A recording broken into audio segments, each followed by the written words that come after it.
Hi to all, welcome back to our channel. అందరు ఎలా ఉన్నారు, బాగున్నారా? నేనైతే ఇప్పుడే కొంచెం సెట్ అవుతున్నా. చెప్తా అయితే ఇన్ని డేస్ నుంచి అదే హాస్పిటల్లోనే ఉండిపోయాను అనమాట. నా డెలివరీ అయితే అయిపోయింది లాస్ట్ ఫ్రైడే రోజు అనమాట. ఇప్పుడు నిన్న థర్స్డే రోజు ఇంటికి వచ్చాము. ఒక వీడియో కూడా పెట్టేసిన కదా, షార్ట్ వీడియో, చిన్న సెలబ్రేషన్ వీడియో. నేను అనుకున్నట్టుగానే పాపనైతే పుట్టింది. నేను డైరెక్ట్ చెప్పేస్తున్నా, ఇంకా సోది లేకుండా. నాకు కూడా అంత ఓపిక లేదనమాట. అండ్ బేబీ గర్ల్ నాకు. అండ్ ఇప్పటి నుంచి నా ప్రెగ్నెన్సీలో అదే చెప్పాను కదా, నేను ఫేస్ చేసిన ప్రాబ్లమ్స్ అండ్ వాటి రికవరీ అయిన అన్నీ ఏమేమి చేస్తే రికవరీ అయ్యానో అవన్నీ మీతో షేర్ చేసుకుంటాను.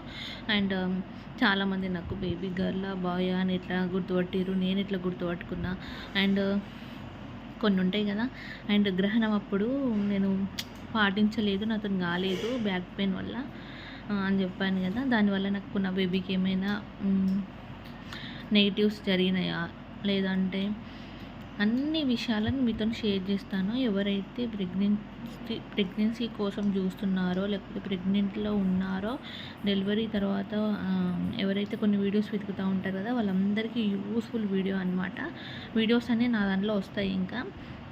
ఎందుకంటే అన్ని కాంప్లికేషన్స్ నుంచి నేను బయటపడి ఫైనల్లీ డెలివరీ అయితే అయ్యింది. బట్ నా డెలివరీ తర్వాత ఒక బ్యాడ్ అయితే జరిగింది నాకు. అంటే నా పర్సనల్గా నా హెల్త్ ఇష్యూస్లో జరిగింది అనమాట. అసలు ఈరోజు నేను ఇక్కడ ఉంటా అనుకోలేదు, అలాంటి సిచ్యువేషన్ జరిగింది. అవన్నీ నేను మీతో షేర్ చేసుకుంటాను. అండ్ ఇప్పుడైతే చిన్న ఇన్ఫర్మేషన్ ఇద్దామని ఒక వీడియో అయితే చేస్తున్నాను అనమాట. నాకైతే బేబీ గర్ల్ పురిటి స్నానం అంటారు కదా, అది ఈరోజు జరిగిందనమాట. యాక్చువల్గా నార్మల్ డెలివరీ అయితే 3 డేస్కి, 5 డేస్కి, 7 డేస్కి, 9 డేస్కి, అట్లా 11 డేస్కి మా దగ్గర ఏమంటారు లింగాలకి పెట్టడం అని పెడతారనమాట. కానీ నాకు ఈరోజే స్టిచ్చెస్ అనేవి విప్పడం జరిగింది. అంటే 9th డే రోజు 9th డే స్టిచ్చెస్ విప్పి అంటే 7th డేనే పంపించారు ఈవినింగ్ వరకు. బట్ 9th డే మళ్ళీ మేము ఇప్పుడు హాస్పిటల్ వెళ్ళి వచ్చాము. వచ్చిన తర్వాత ఈరోజు ఫస్ట్ బాత్ అనమాట. ఓకే, బేబీకి నాకు ఫస్ట్ బాత్ అనమాట. నాకంత చిరాకు వచ్చిందంటే, నేను నా ఫస్ట్ బేబీ డెలివరీ తర్వాత 4th డేనే నా బాత్ అయిపోయిందనమాట. అంటే 3 డేస్ తర్వాత 4th డే ఇంటికి పంపించేసారు. అప్పుడు 4th డేనే నా ఫస్ట్ స్నానం అయిపోయింది. బేబీకి 5th డే అట్లా చేపించేసినాము, అయిపోయింది. కానీ ఈసారి ఇన్ని డేస్ పట్టింది కాబట్టి నాకు అస్సలు అంటే చిరాకు, గలీజ్గా అనిపించింది అనమాట. బట్ మెయిన్ హెల్త్ కాబట్టి డైలీ ఇట్లా జస్ట్ క్లీన్ అట్లా తడిగుడ్డతో హాట్ వాటర్తో క్లీన్ చేసేసుకొని ఒక స్నానం చేయలేకపోతున్నాం కాబట్టి అన్ని స్టిచ్చెస్ మళ్ళీ నాకు వచ్చిన కాంప్లికేషన్స్ డెలివరీ తర్వాత అంత సివియర్ ఉండే అనమాట.